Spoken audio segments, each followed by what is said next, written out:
People are dying. People will die today in Yemen.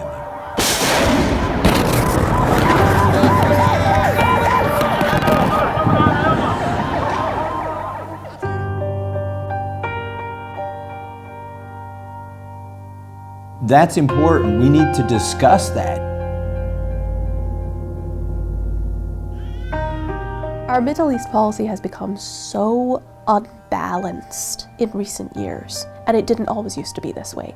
We used to have a fairly pragmatic approach to the region during the Cold War, and over the course of the post-Cold War period, we have just got completely out of whack. Our interests and the actions that we actually take in the region are no longer in any way tied together.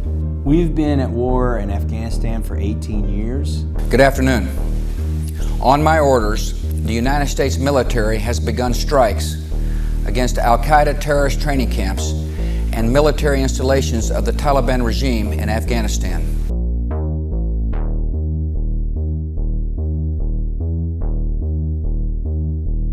There are going to be soldiers who deploy to war in Afghanistan who were born after the war started. That war's been going on too long. We've been involved in Syria for almost as long as I've been in office.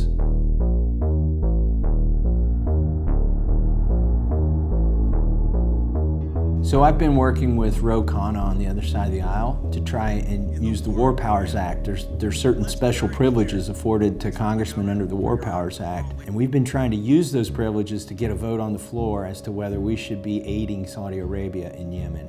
You have two sets of facts. You got to decide what to believe, and then you decide, is it in our national security interest? But everybody bandies it about here. Well, it's in our national security interest. Like, well, explain to me how Yemen is in our national security interest. There's not a clear justification. If you're just going to take a US interests-based approach, there's no clear justification for the war in Yemen.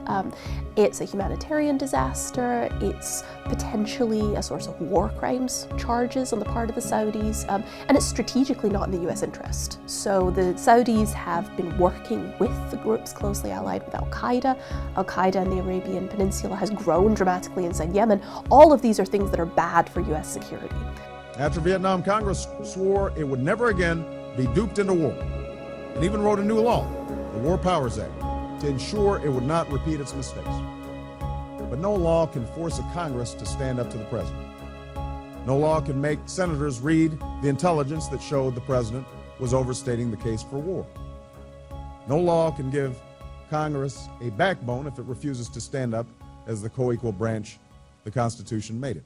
When Obama was elected, I thought, well, at least maybe we'll take a second look at whether we should be so chummy with some of these people in the Middle East, and that got swept under the rug, and Secretary Clinton was chummy with Saudi Arabia. The war in Libya actually started under Obama.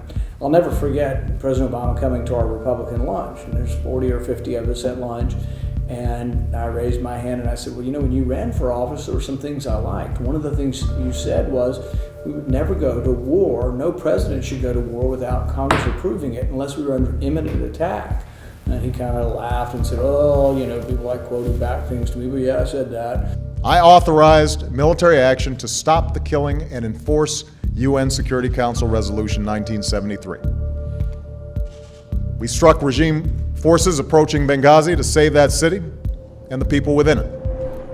We hit Gaddafi's troops in neighboring Ajabiyah, allowing the opposition to drive them out. We hit Gaddafi's air defenses, which paved the way for a no-fly zone. We targeted tanks and military assets that had been choking off towns and cities, and we cut off much of their source of supply. And I said, well, how would you explain going to war in Libya?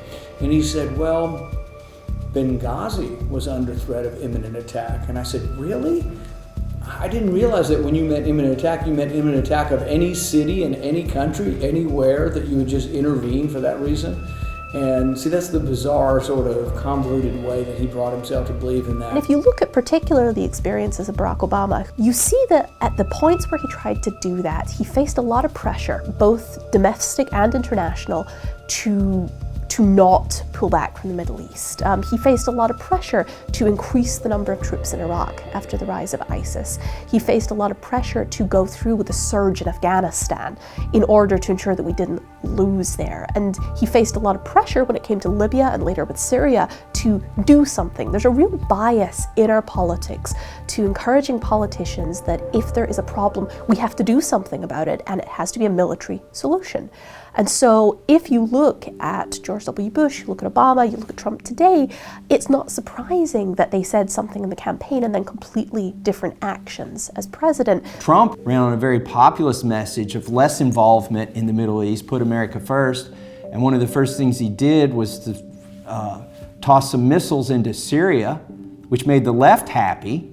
I don't know why, but now they went on TV and said he's actually a real president. Now he's bombed somebody. It's now fallen to Donald Trump to enforce the red line that was first enunciated by President Obama, but that he did not follow through on. Taking that action, Donald Trump has restored the credibility of American power. So one of my frustrations is it doesn't matter who's in the executive branch, they're always trying to usurp the congressional war powers. The Constitution says that it's Congress that has the power to declare war, not the White House, not the executive branch. You could try and blame the people in the White House, but the real blame rests with our leadership here. And to the Speaker of the House, Nancy Pelosi, I extend to you this gavel. Thank you.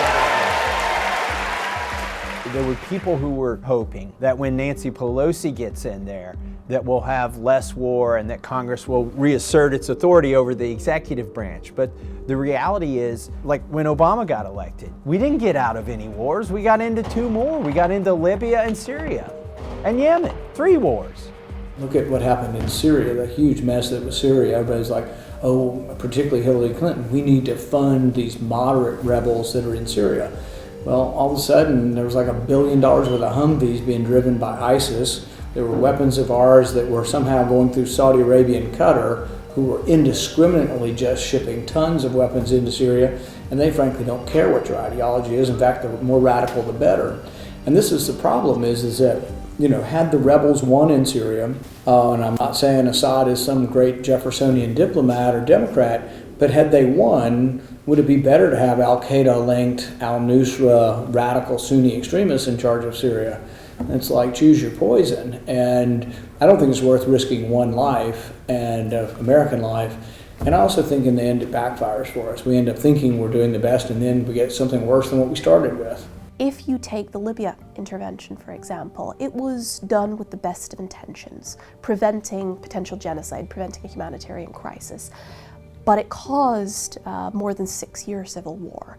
And if you look at the scholarly studies on this, they find that probably more Libyans died as a result of that intervention than we saved through our action. If you look at Syria, you see the US didn't engage in a big-scale intervention, but we did help our allies to arm and train some groups in Syria. We probably helped prolong that conflict too. So in both cases, those are conflicts that weren't necessarily good for US interests. They weren't good for people in those countries either. So what happens is when somebody like Ro Khanna and me introduce a resolution and it looks like we're going to get a vote, there's a phone call that happens from the State Department, from the military, from other people over to the powers that be here in Congress, or the people who control the power in Congress. And they're told, whatever you do, don't let this become a vote. Like, even if you can prevail, even if you can stop them from stopping us participating in this war in Yemen, don't let it come to a vote. Because a lot of people don't realize the way the Senate or Congress works. It's very hard to get a vote on anything. You've got to be a thorn in their side.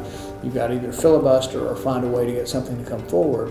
And that's one thing that we've done that really probably no other office has done in recent history. I've probably had 60 or 70 votes on amendments.